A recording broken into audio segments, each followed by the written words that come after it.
In this chapter, we are going to be talking about harvesting the ocean's resources. And the first few slides that I'm going to scroll past quickly are the key concepts that we'll be going over here, and you can circle back to those as needed. So, worldwide, different fisheries have been in jeopardy or in trouble. I want to first point to this graph that is here, which shows over time since 1940 the growth of the human population. And then this red line is how many living ocean resources we are taking out of the ocean every year. And you can see that the amount that we are pulling out of the ocean has started to reach its carrying capacity or its total about what it can give us.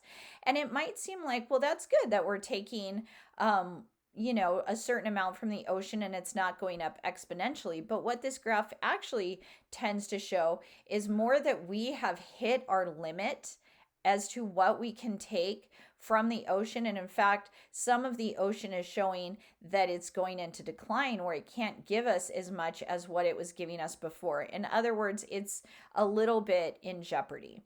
So the amount of protein that humans are relying on that's coming from the ocean is about 16%. So about 16% of the total protein eaten by humans is from seafood. And world fishing, we are taking worldwide about 80 million metric tons per year of fish from the ocean. But the way that we're fishing has actually changed over time. So in 1950, out of the total percentage that we were taking out of the ocean, about 90% of the fish and shellfish that we were pulling out of the ocean was for human consumption. And about 10% went towards meal products, which you could think of like animal meal, like dog food or something like that. In 2023, that number has actually flipped, where humans are only eating about 60% of what we're pulling out of the ocean, and we're feeding about 40% of the food that we pull out of the ocean to other animals. So, in other words, we're using animals to feed other animals. Well, that's actually a problem with sustainability and a usage of energy. This is actually something called an energy pyramid that I have referenced in other videos, but I'm going to talk about it again here because it totally ties into this piece. So when you look at what's called an energy pyramid, although I've had a lot of people say it's not a pyramid at all, and I would agree with that. Some people have said it's like a boat shape or a stack, or it looks like a temple.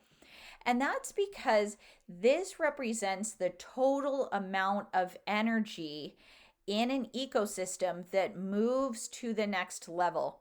So, of course, the sun is ultimately, and it's not drawn here, but it is giving a lot of energy to the producer level at the bottom of a trophic level. So in this little sample with a single picture, it's saying this is phytoplankton, that's plant plankton, and say that plant plankton is producing about 100,000, it says grams, but we'll just call this a unit of energy. Say it has 100,000 joules or units of energy on this level. Okay, the next level up, the shrimp here in this picture, the shrimp or snails or whatever that are on this next level, they will go and eat on the plant level like this plankton, but the amount of the energy that they consume goes down by 90%. So only 10% of the total energy that they eat on this level actually gets stored in their body mass. So there's a 90% loss to heat by moving up to the next level. So you can see here on our energy units, it went down from 100,000 and remove a zero, and now we're just down to 10,000 units of energy. Well, the bigger fish in this picture that comes and eats the shrimp, there's only 10% of that total energy left, which drops this down to 1,000 units of energy. You take off another zero and we're down to 1,000 units of energy. And say a shark comes and eats the fish. Now we've removed another zero and we're down to 100 units of energy. What this is basically showing is that organisms that are eating on this level eating the bottom stuff are the ones that are the most efficient with the energy that's available there. And the shark and the top predators are the least efficient because they have to eat so high on this trophic level. Here's another artistic rendering of this where they have producers like phytoplankton. You could have algae or seagrass down here. And the primary consumers they put as plankton, and that also works. Zooplankton, which are the animal plankton that are eating the plant plankton. And then above that, they're saying a perch, like a fish, is eating the zooplankton and that humans are eating them. So this is the least efficient. The organisms at the top are eating the least efficiently. What that has to do with this is called the 10% rule, by the way, of ecology, where only 10% of the energy survives to the next level.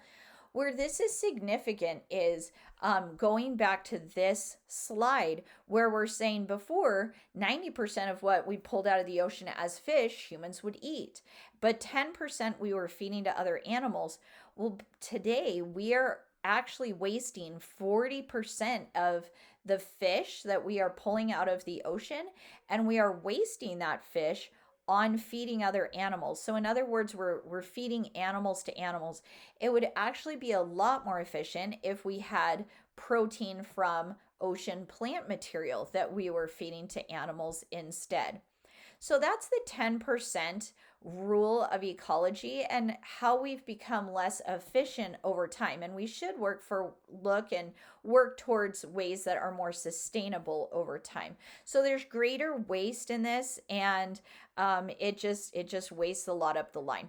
I wanted to show you this chart. This chart goes from the 1950s till the early 2000s. This outer line is how much fish we're pulling out for human food, and the green line is how much we have pulled out for animal feed. This is a cool video by Ted Ed, Will the Ocean Run Out of Fish, that you can watch and learn a little bit more about that. So in order to become more sustainable, we have things different organizations that try to manage the fisheries, and there's different things that they try to do. Their main goal and aim is to make sure that each organism is sustainable and it's not overfished before it can reach sexual maturity. To be able to do that, you really need to know the biology of the animal, and not the complete life history and biology is known about every animal. So as they learn more information, fishery management, different organizations try to implement different policies and catch limits so that different organisms are not over harvested. One of the ways that they do this is by monitoring fish populations. And specifically, I wanted to show you how tagging works. So this shark here is actually a whale shark. And a lot of times whale sharks are actually monitored by taking photographs behind their first dorsal fin of their kind of spotting or freckling pattern, and then their spots are unique to them, and that thumbprint is uploaded to different systems to kind of monitor them. So it's not often that whale sharks are tagged necessarily, because a lot of researchers are moving to photographs with them. But there's other sharks here, like this white shark, that it's really hard to monitor them because they might travel hundreds, if not thousands of miles over time and go into very deep waters and not surface for a while. And so it's a lot harder to monitor them. So they are more often tagged. The tag that's on this white shark is a little bit low. Normally they try to do it in the fat right next to the fin. But that tag is put on the shark. It doesn't have a big battery pack or anything like that, because frankly it would run out anyways. But then as that shark passes different beacons, it will make a ping. And so here's a picture of where one of those beacons is located off of Monterey. And then eventually over time, researchers can develop a map of everywhere that that shark has pinged to see how that shark is coming in and out, what the population looks like, and what its normal movement is. These are practices that are commonly done in fishery management. Another management practice is to monitor fish population size. So you want to determine the population size and the age structure of the individual fish. So finding out and taking these samples can be difficult, but it's done a few different ways. One of the ways is by doing it by landings, meaning that they go to a fishing vessel and they work with fishermen to take measurements, or fishermen turn in their measurements on different fish just to see what they're catching. So it's okay for the fishermen to fish, but just send in some sample sizes of how big the fish were. Another way that they can monitor the fish that are out there is by measuring the fishing effort. So fishing effort specifically is that different records will be kept of how many boats in a certain area went out, what were the hours they worked, how many crew members did they have. So if there's a large fishing effort, meaning there was a ton of people working and they worked a lot of hours and there were a lot of boats in a certain space, and they also got a lot of fish, then that means that it's probably a healthy population because the effort matched the amount of fish that they got. But sometimes a huge effort goes in and they don't have a good catch. And so when there's a lot of effort put in, but not a very good catch, researchers a lot of times know that that's an indication that the fish population has declined. They'll also look at fishery yield. So one yield is to look at the potential yield, which is how many fish can we catch per year without over exploiting the fish. And then that leads to the second number called the sustainable yield, where they try to develop a multi-year plan over many years. What can we do and still keep this population healthy? There's a great video here by Environmental Defense Fund, Importance of Fisheries Management, that goes along with that topic.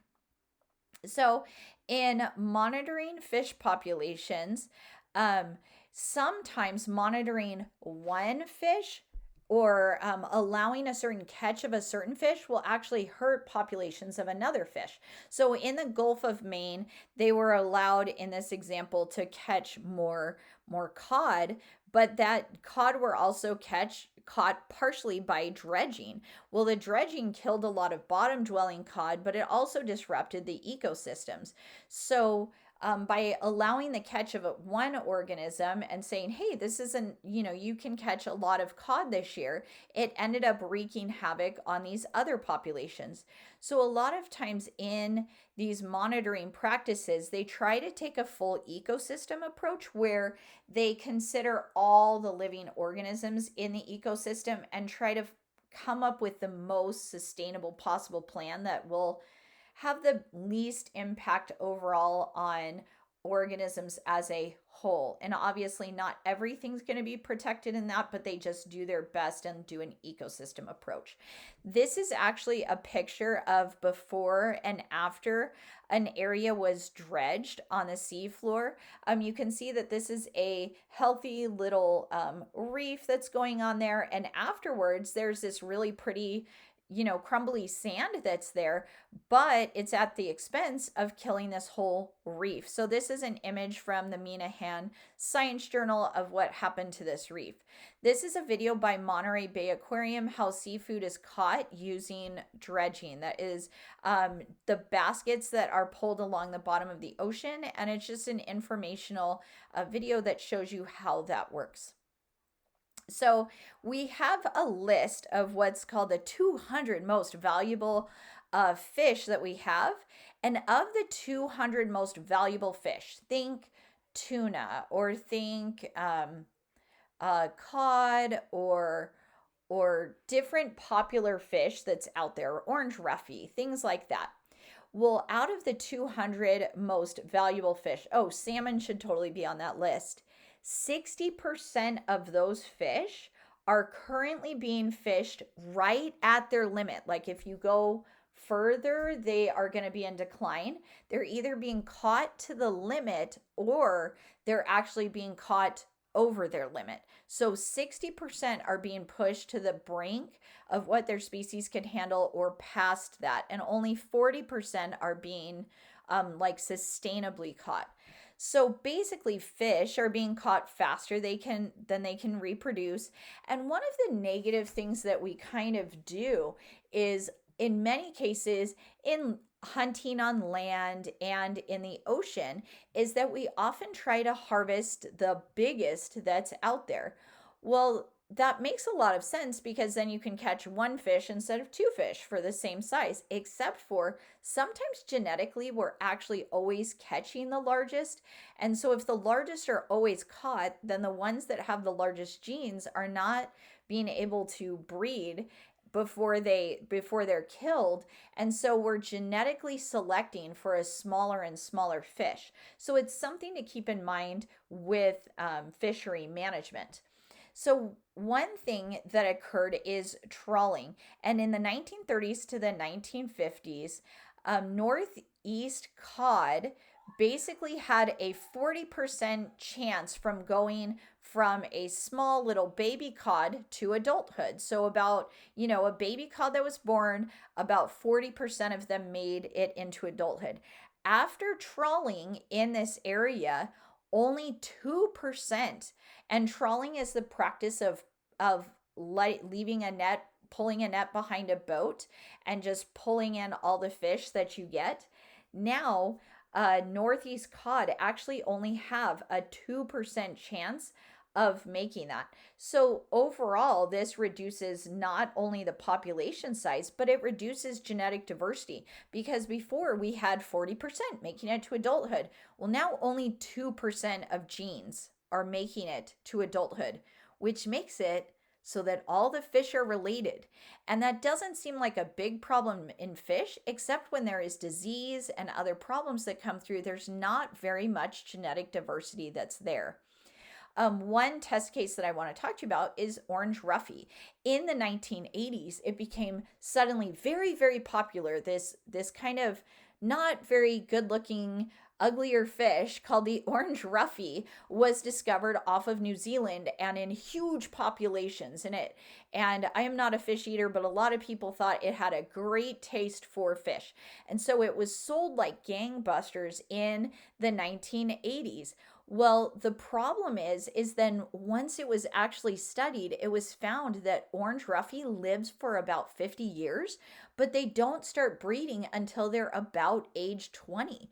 And so that has reduced the amount of total orange roughy in New Zealand by about 60 to 70%. So there's only about 30 to 40% of the amount of orange roughy left in that area. So this is a big picture of them catching some orange roughy. Well, reducing it that low causes what's called in science a genetic bottleneck, where very few are making it to adulthood, and so it's kind of bad for the species overall. This is a video by Pew. What is bycatch? A cartoon crash course. So it'll show you what bycatch is in fishing. So overfishing is another problem in commercial fishing where too many organisms are caught.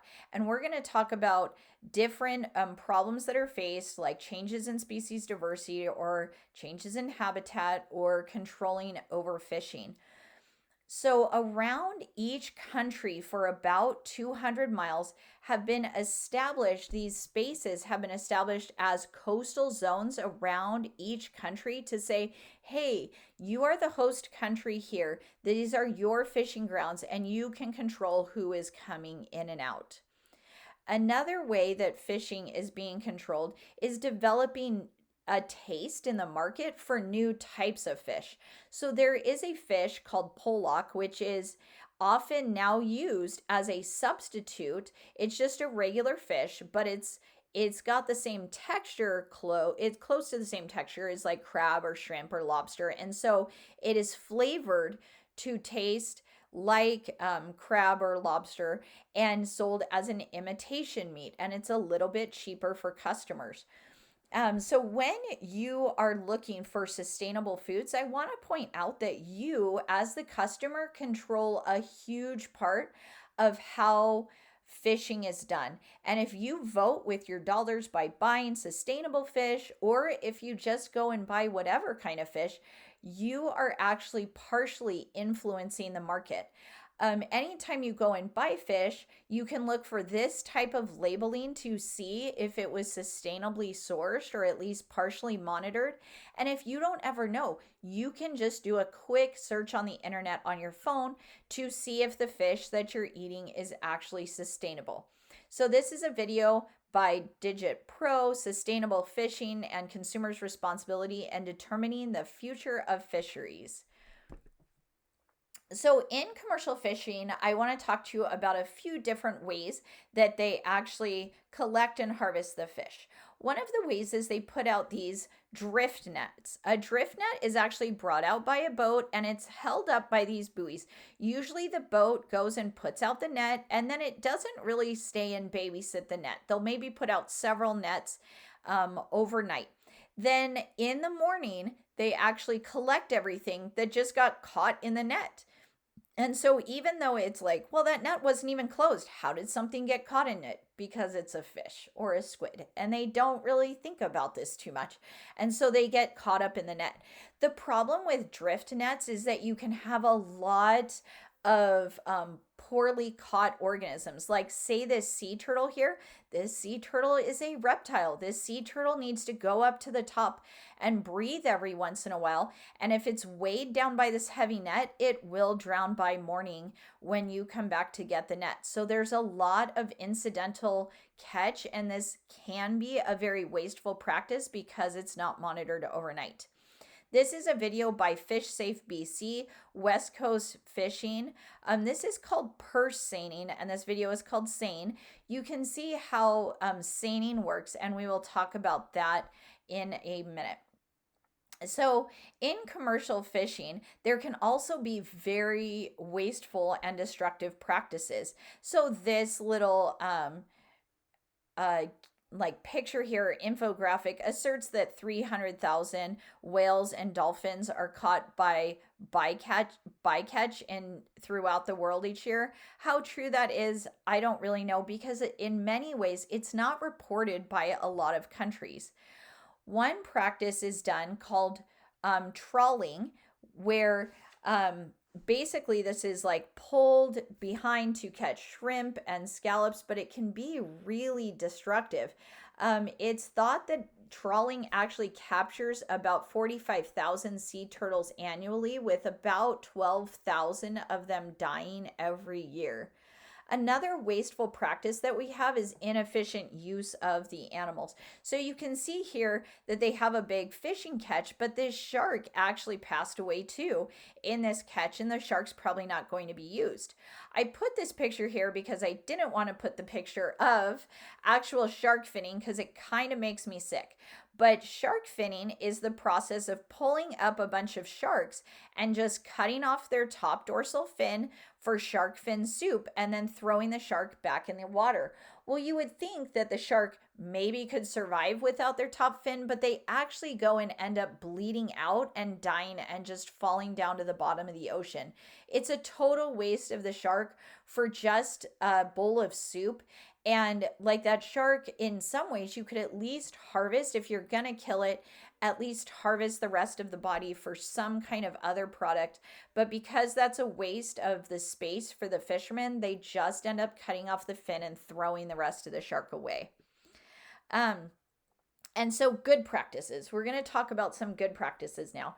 Now, aquaculture is the process of humans setting up ocean farms of ocean organisms. And this has actually been done in Southeast Asian countries for thousands of years.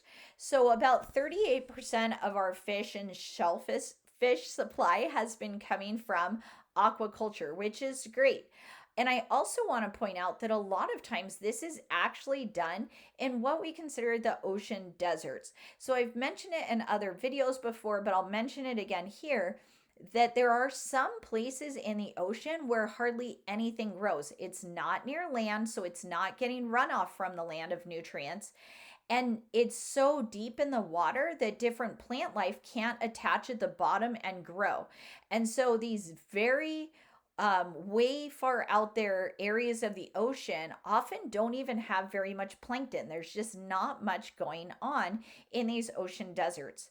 So different farmers have actually started going out and putting in pens or different, like raft culture. I'll tell you about that, where they go and, for instance, put up a big netted pen and they grow a certain species in this netted area. It can be monitored robotically, it can be fed robotically, and the farmers, the fish farmers, can actually go home. Once the fish have grown up big enough, they can take a boat back out there and they can harvest the whole group all at once. So this is done a couple different ways. One is with a monoculture where they grow only one species, or a polyculture where they grow multiple species in one pen. One area that has done a great job of this is Israel, that grows 6,500 metric tons of carp and mullet. They're doing that every year.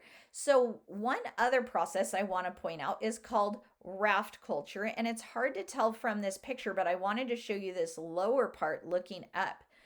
So at the top, they'll actually make these long columns for different, like clams, oysters, mollusks to grow on. They'll put these long columns, and at the top, this is attached to a raft that is floating in the ocean. And so all of these clams and oysters are like growing on the side of this raft, and then they can go up quickly and harvest it. Not only is this like an efficient use of the open ocean, but additionally, a lot of these organisms on these raft cultures are actually ocean cleaners that actually fight pollution. So this is not only a sustainable method, but it actually can be one that actually cleans up the ocean a little bit. So here's a video from Atlas Pro, What is the Blue Revolution? And here's a video from U.S. Ocean Gov, The Future of Ocean Farming Innovations in Aquaculture. Okay. So another commercial fishing method is to do shrimp farming. And I really want to point out this really cool guy that I read about named John Ryther. So he developed a model for shrimp farming where he actually took solid waste like sewage, and he decided, okay, I'm going to take sewage and I'm going to use that as a food for different algae, and I'm going to grow the algae. And then he took the algae that is, basically used as its nutrient. It used sewage to form it, but it's healthy, it's clean. It just used sewage as a source of nutrients. And then he fed that algae to some oysters. Then he found that the oysters were actually making some waste, and he wanted to use that waste in a sustainable way. So he started to feed that to polychaete worms that he sold as fish bait. So basically, from this sewage, he ended up making a whole little series of good things. He started making algae, which can help us with cleaning up the atmosphere. And then he fed that to oysters, which could be great for human consumption, but actually cleans our water as well. And then he took the waste from the oysters, fed it to polychaete worms that are used for bait, which is awesome. That's a successful model that was developed. One that is not as successful is that in Thailand, there's been a lot of places where mangrove trees have been removed for shrimp farming. Well, you'll remember from other videos that mangrove trees actually really, really clean the water and help fight pollution in lots of ways. That's the nursery for other fish. It's really important that we keep our mangroves, but they've actually been cleared for shrimp farming. Well, the shrimp don't do well because the water gets really silty and dirty from the removal of the mangroves. So then they have had to remove more mangroves So they have a new clean space to add more shrimp, and then that gets dirty, and then they remove more mangroves. This is a destructive practice that really should be looked at and changed as soon as possible. Another inefficient use is for some animals, they need a very high fish oil or fish meal diet in order to grow themselves. So sometimes that can be shrimp. Sometimes that happens in salmon aquaculture.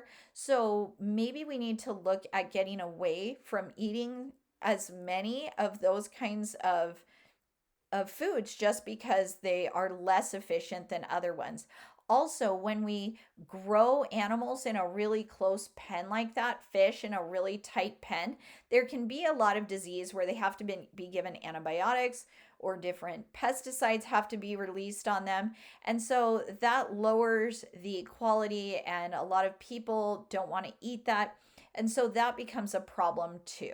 So here's a video by Farm Futurism, how Israel became the most advanced in aquaculture and fish farming, and it shows you a little bit about how that's done.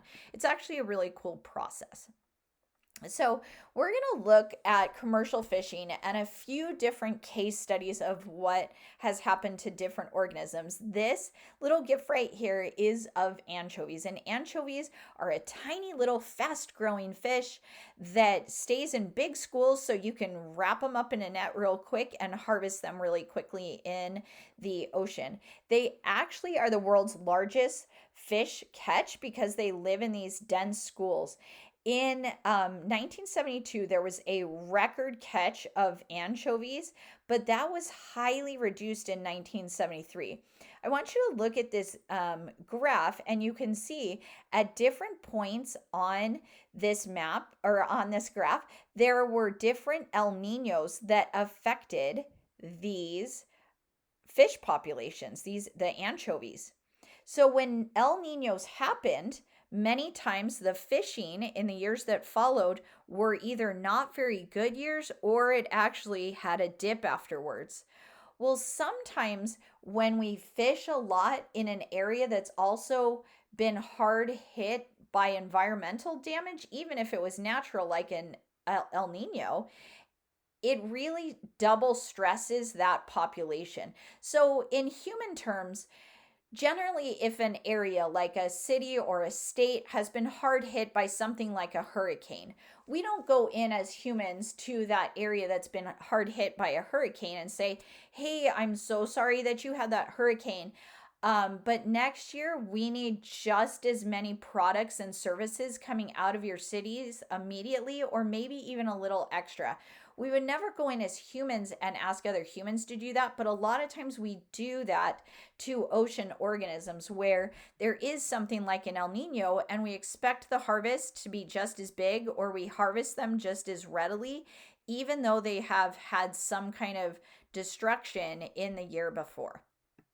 Okay, another case study is on tuna. Well, tuna is this fish that will closely school together, and humans have learned to totally exploit that schooling behavior because you can go and wrap these nets around them called purse seining, and we had a former video about that a little earlier in the presentation.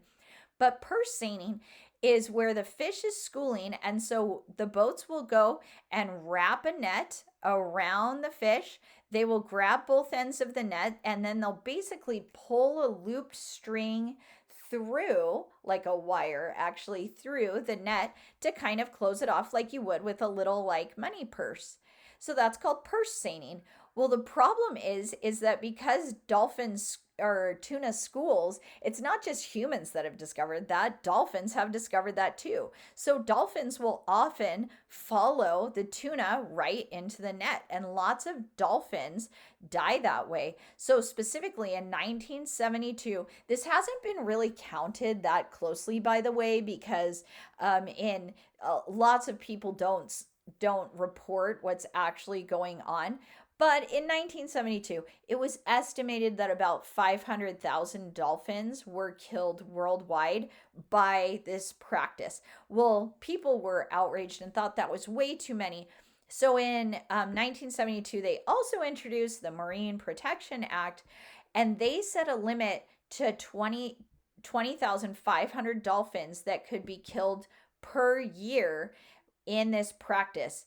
And that is a huge reduction, which is great. And to make sure that that happens, a NOAA, which is the ocean research arm of the US government, they can actually put observers on boats that can monitor how many dolphins are killed in this practice.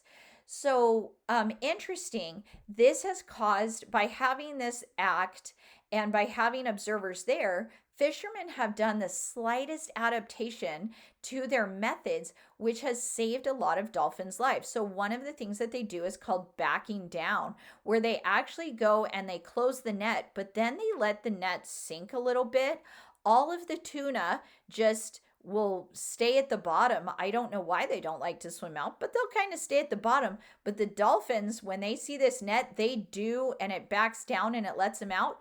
They will start swimming out really quickly with the whole pod of dolphins. They'll get out of there as fast as they can.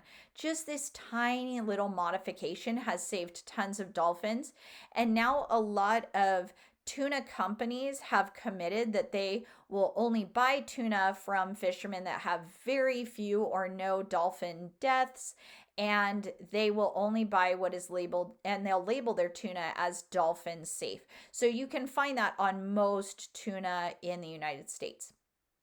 So another case study is on the salmon. So salmon have it extra hard because they live their life in two different spaces, in the ocean and in rivers. So, especially along rivers, there's a lot of human development with logging, pollution, and development. And so, to help the salmon population, there's been different salmon ranches that have grown up where they will actually hatch salmon babies, grow them to a certain size, and then release them into rivers where they go downstream, they go out to the ocean, live the rest of their life, and then come back to the rivers to breed. So the problems with these ranches is that they can have disease and parasites if it's not monitored well, but obviously the farmers and ranchers that are doing this are trying to monitor this as closely as they can because they want healthy populations.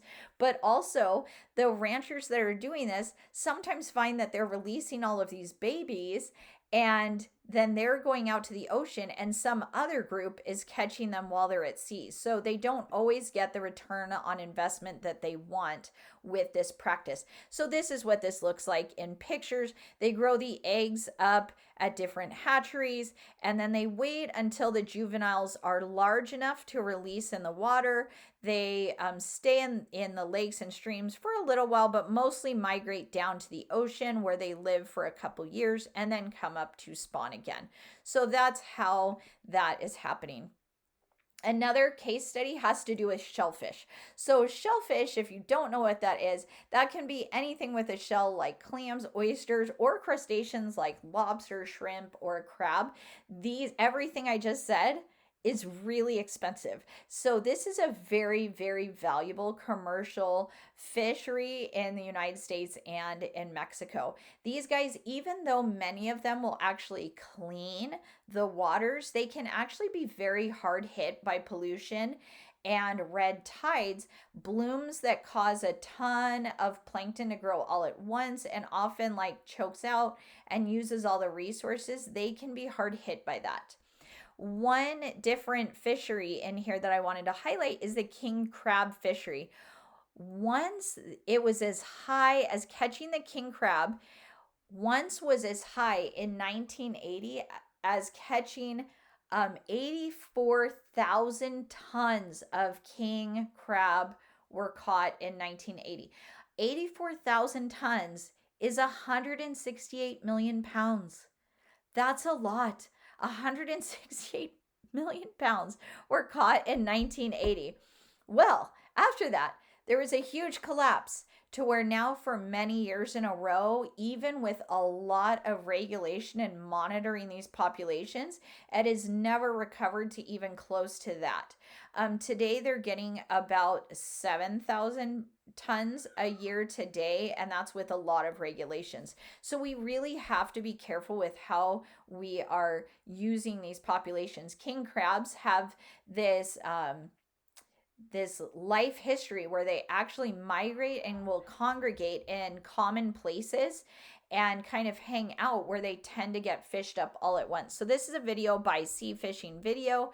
Amazing catch, hundreds tons Alaska king crab with modern big boat. Amazing crab fishing on the sea that you can see how they are catching king crab. Okay, shifting gears. They don't just take living things and food out of the water. They also do things like take salt and water out of the water. And so one of the ways that they do that is to extract salt from the seawater. What they do to get the salt out of the seawater is they actually push salt into these really shallow pools. And from there, just using basic evaporation, the water gets evaporated and it leaves the salt behind, and then the salt can be harvested. Here's a video that shows that by National Geographic. Ever wonder how sea salt is made? Find out here, National Geographic. And then the other process that is done is pulling water out of the seawater, which is called desalination. And while this is expensive, there's some areas of the world, including California, where this has been implemented because of the constant and persistent drought and for the large population size. So this is an excellent video here, a really, really good video by DVS Marketing, how seawater desalination works. Essentially, the water is put through a number of filters, which you can kind of see here, and it's put through those filters at a very high pressure to cause a reverse osmosis process where the salt and other particulate matter stays back and the fresh water is pushed to the other side. So check out this video. I also put a link to Wikipedia, but you can look this up on your own. Desalination plants. You would be amazed at how many large-scale desalination plants are around the world. So check that one out. We also take various mineral resources from the ocean as well. One of those is sulfides. And sulfides, when there is molten hot rock, it can come up and really melt other rocks.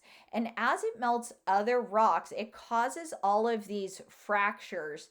And basically, all of these mineral rich solutions just end up coming into the ocean water. And so this can be zinc or copper, iron, gold. It can be really high valuable sulfides can enter the water, very high value things. So obviously people really want to extract or mine these. Another one that has been mined more in the past, but less right now, is manganese. So manganese is an awesome element that when you combine it with other metals, like if you combine it with iron, you can make what's called an alloy where you put two together, and that actually helps the iron to become stronger. That alloy makes it stronger and easier to mold. So that's really cool, right?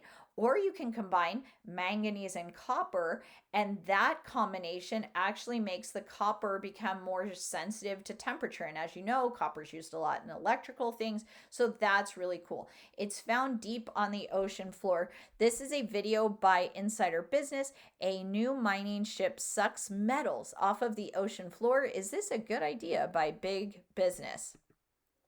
So another thing, and you wouldn't even think that we take this, is sand and gravel. We're taking sand and gravel out of the ocean to the tune of 112 billion metric tons is taken by the United States every year. That is so much sand and gravel that's being taken. Well, the problem is that this really, you can see in this GIF that is very biased against this practice, and rightly so in a lot of ways. By taking this sand and gravel from the bottom, it's the same thing as strip mining something on the land. If you've ever seen a mine on land, even though after the mining is done, the soil is still there, plants and other things really don't tend to grow. In fact, of all the mines I've ever seen on land, I've never really seen them recover in my lifetime. It just always looks like a pile of dirt after that. Well, the same thing can happen at the bottom of the ocean. It can really wreak havoc on benthic communities. So, it needs to be done carefully and thoughtfully. Calcium carbonate is also mined off of the bottom, used for lime and cement. Tin is actually being extracted from sand really heavily in Thailand. And just like we talked about how they're pulling out mangroves for the shrimp in Thailand, they're also extracting tin from the sand. This is making a ton of silt, and it's making it so lots of organisms can't grow because they get choked out by all of the sand and nasty in the water. And again, they have less mangroves to clean it out. Uranium is also extracted, platinum. But I want to point out here, because I think it's a really important point. A lot of times mining does add to pollution and habitat destruction. And what does that matter? One of the problems, there's a lot of reasons why that matters, but the reason why I think it's very important for humans is that it's really the poorest people that are relying on the ecosystem services the most. And in fact, if you do a Google search with something that says like, the poor have the greatest reliance on the ecosystem services, or habitat loss impacts the poor people the most, you will find a lot of peer-reviewed research studies that show that the poorest communities around the world are the people that are really relying on the ecosystem to feed them in the first place. And when I lived in Guatemala, I definitely saw this, where there was very poor people that relied on the forest to give them a little bit of debris to burn in their stove, to boil their water, which was dirty and had living things in it, but it was the lake water that was giving them their water, and they had to boil it using forest wood, or the tiny little bluegill or sunfish that they were getting out of Lake Panajachel. Those were all like a heavy reliance on their ecosystem to sustain their life. The wealthier people, they're going to be able to buy their way out of some of these problems for a while, but it's really the poorest people that have the hardest time surviving when we wreck the ecosystem that surrounds them. And so, as you can imagine, near Thailand, the poorest people that rely on daily fishing to bring them sustenance, it's really destructive when this happens to them. This is a video by South China Morning Post. Tin mining in seabeds off of Indonesia threatens fishing and the environment. So check that out for a little more information on that. So other sources of cool stuff that are coming out of the ocean are energy sources for coal, oil, natural gas, and methane hydrate. So I want to talk to you about some of these processes that I think are kind of cool. Fossil fuel is actually formed when things died long ago, and then now they're being harvested. Well, the way that coal formed is the part of this that I think is really cool. I'm not excited about our reliance on these things, but I do think the formation of this was a really cool process. All of the coal that we have worldwide formed at the same time, about 360 million years ago. And when it formed because there were certain plant life that actually adapted to start having their tissue made out of something called lignin. And lignin was this new material that really had a hard time breaking down. So the lignin was very sturdy. Nothing could decompose lignin. So when these lignin-based plants died, basically they laid on the ground and nothing would decompose them. So for like 60 million years, all the plants made out of lignin would just get compacted with more and more dirt over them for 60 million years.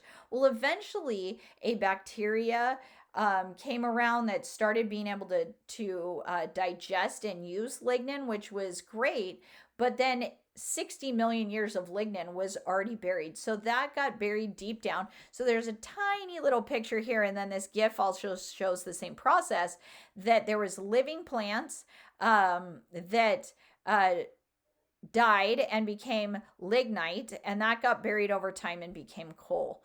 So another thing that we pull out of the ocean is oil and natural gas. And this is obviously like a very high value mineral to get at sea. So these were formed from microorganisms long ago, like diatoms, that went down to the bottom of the ocean. There's obviously a lot of weight from the ocean water, so it got compacted over time and turned into oil and gas. The cost of extracting oil and gas, though, in the ocean is about 3 to 4 times higher than just doing it on land. So it's a lot more financially efficient to harvest these on land than in the water. This is a video by Woodside Energy, Oil and Gas 101, offshore drilling at Woodside. And the last thing that maybe you've never even heard of it before, but methane hydrate. This is actually an ice that burns. It's really kind of a cool, scary, cool thing. So as different organisms die, they will decompose and they will let off some methane. But when this happens in the ocean, sometimes the decomposition happens at really deep depths. And the ocean water will actually freeze the methane into a methane hydrate ice cube. So it'll actually turn into this crystallized methane ice that's floating down at the bottom of the ocean. Well, methane is super destructive to our ozone. So this is being harvested, but it's down there as like an ice crystal. But this can be harvested and brought up to the surface. And immediately when it's brought up to the surface, it can be ignited because it's highly flammable and used as a fuel source to like spin a turbine and generate electricity, or a lot of different ways. So while there's a ton of it in our oceans, it is really hard to harvest because it's generally very spread out.